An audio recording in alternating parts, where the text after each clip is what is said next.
that we should be doing when we go into the various cities. It should be more than just spending money, but we should do ministry. And so the first year in Kansas City, we adopted a project which was a homeless shelter. We sold $1,000 into that homeless shelter. We went into Houston. We sold a computer and $2,000 into another homeless shelter. We went into Louisville and sold another $1,000 into an all-male boys club. And this week, on Wednesday, 30 of our young people went downtown Detroit to the Detroit Rescue Mission and also to COTS. And we fed the hungry and we fed the homeless.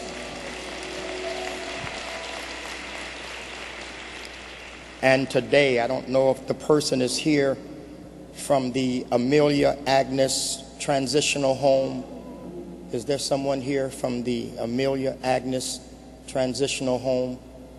If not, I would like to make sure that they get, this is $1,000 that the youth department is sowing into this home for battered women that's here in the city of Detroit. I believe that ministry is meeting people where they are. Go to the book of St. John, chapter 6.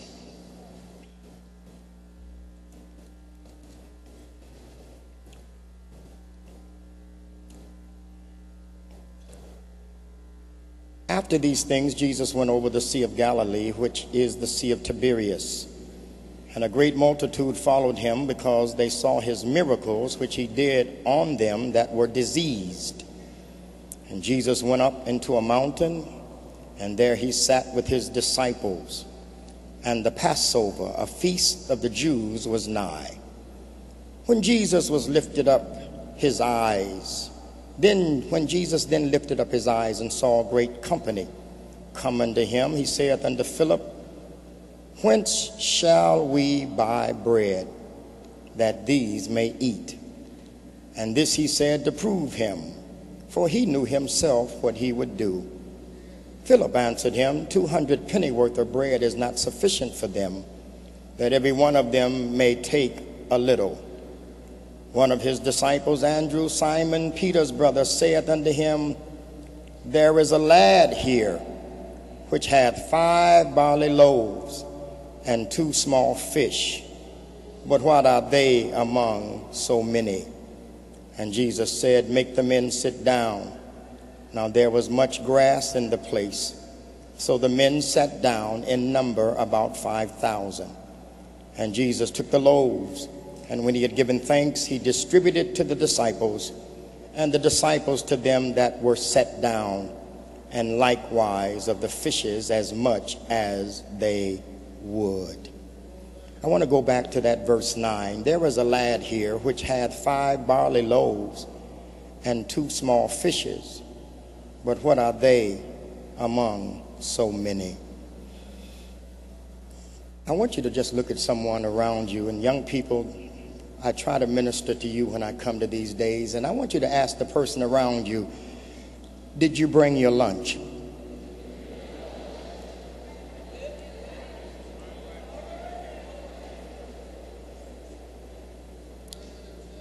Look on the other side and ask the person, did you bring your lunch?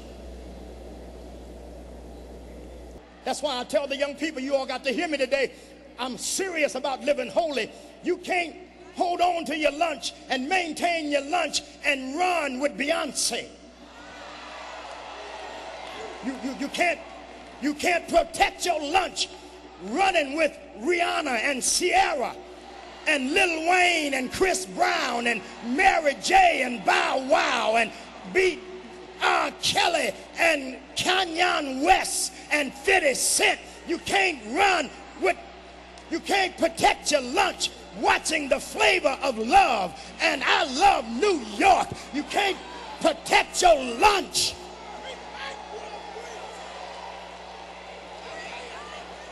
You got something on the inside that you got to protect. And you can't talking about back that thing up and drop it like it's hot and protect your lunch. Can y'all help me in here? The world is hungry. That's what the songwriter said. Oh, the world is hungry for the living bread. Lift the Savior up for all the world to see, if I be lifted up. I'll never forget this, and I'm closing. I can't finish all of this.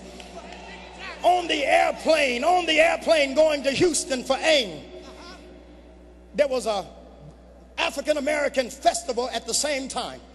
And there was a rap group on the plane with me. One of the artists sat down by me, and as we took off about an hour into the flight, the pilot came on and said, we're running into terrible storms. Buckle your seatbelt. I buckled my seatbelt and went back to sleep. Never have felt a drop since I've been flying like I felt. Like a roller coaster drop. The plane just dropped. People started hollering and screaming, and the young man next to me elbowed me, and I was asleep. And he elbowed me. And I woke up, hey, what's going on, man? He said, man, this plane almost crashed. I said, uh-huh, and went on back to sleep.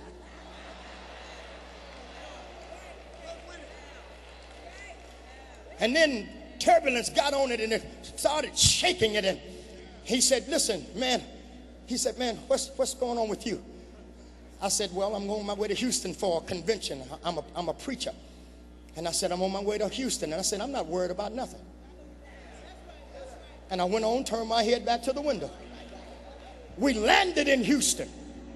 Y'all didn't catch that. We landed. We were there waiting to get our luggage, and all of the group got around this young man that was sitting by me, and they were in the back. They were saying, man, I thought we were going to die. Man, I thought this was it. And the young man sitting by me said, oh, I wasn't worried because Reb said we were going to be all right.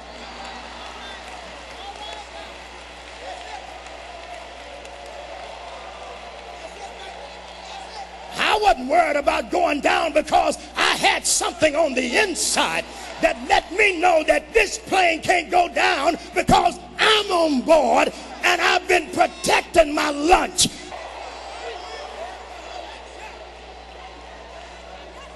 Get your neighbor by the hand and tell them, make it up in your mind to protect your lunch.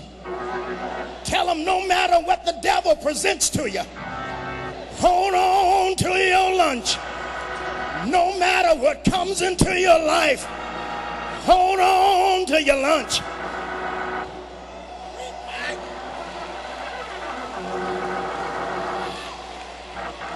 Hold on. Hold on. I need about 300 or 400 young folk that will meet me at the altar and say, I'm going to protect my lunch. I'm not going to sleep around. I'm not going to hold around. But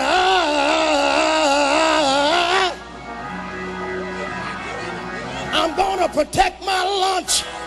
I'm going to live holy. I'm going to serve God. I'm going to be righteous on the job, righteous in my home, righteous in the neighborhood. Say yeah.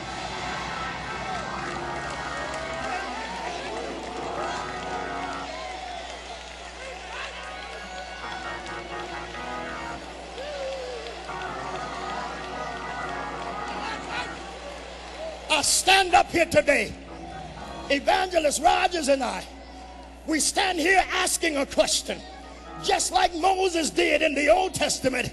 Who is on the Lord's side? God, do it, God. Do it, God. Here I am. Here I am, God. Here I am, God. Here I am, God. Use me, God. Yes, God, I surrender. Yes, God, I surrender. Yeah, God. Yes, God, here I am. Yes, God. Yeah, God, here I am.